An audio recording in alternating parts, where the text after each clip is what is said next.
रावलपिंडी के एक पुराने इलाके में, जहां दिन में भी साए लंबे हो जाते हैं, एक ऐसा कातिल सरगर्म था जो पुलिस के लिए एक मुअम्मा बन चुका था। लोग अचानक गायब हो जाते और फिर उनकी खाल उतरी लाशें वीरान इलाकों से मिलती। अखबारों में उसे खामोश कसाई कहा जाने लगा, क्योंकि वो अपने शिकार की जुबान काट देता था। इंस्पेक्टर जीशान, जो एक मंजे हुए तफ्तीशकार थे, इस केस पर मामूर हुए। जीशान ने कई सालों तक बदतरीन कातिलों का पीछा किया था, मगर यह मामला किसी और ही जहान का लगता था। मकतूलों की तफसीलात देखने के बाद एक बात वाजह थी कि कातिल न सिर्फ सफाक था, बल्कि नफसियाती तौर पर भी इंतहाई पेचीदा। एक दिन जीशान को एक अजीब खत मिला।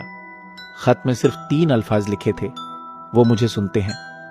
ये अल्फाज और भी पुरअसरार बन गए जब फॉरेंसिक रिपोर्ट से मालूम हुआ कि तमाम मकतूलों के कानों के पर्दे फटे हुए थे, जैसे उन्होंने कोई ऐसा शोर सुना हो जो नाकाबिले बर्दाश्त हो।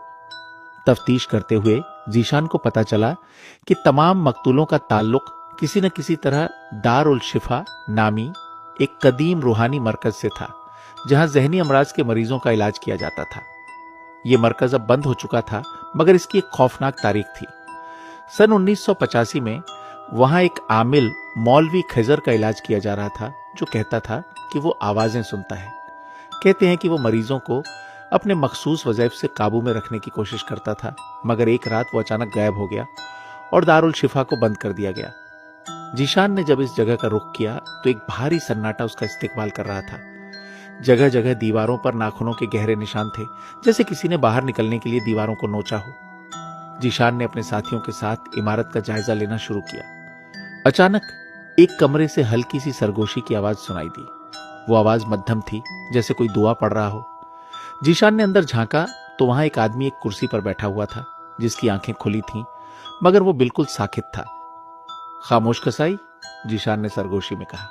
वो शख्स आहिस्ता से मुस्कुराया, जैसे वो इस लम्हे का इंतजार कर रहा हो। क्या तुमने भी आवाजें सुनना शुरू कर दी हैं? उसने धीमी मगर गूंजती हुई आवाज में पूछा। जीशान ने गौर से देखा तो वही मौलवी खिजर था जो 3 दहाइयों से गायब था। ये सब तुमने किया? जीशान ने गुस्से से पूछा। मौलवी खिजर ने हल्के से सर हिलाया। मैंने कुछ नहीं किया, वो करते हैं, वो जो दीवारों के पीछे छुपे हैं। मैं तो बस उन्हें खामोश कर रहा था ताकि वो मजीद अजियत में न रहें।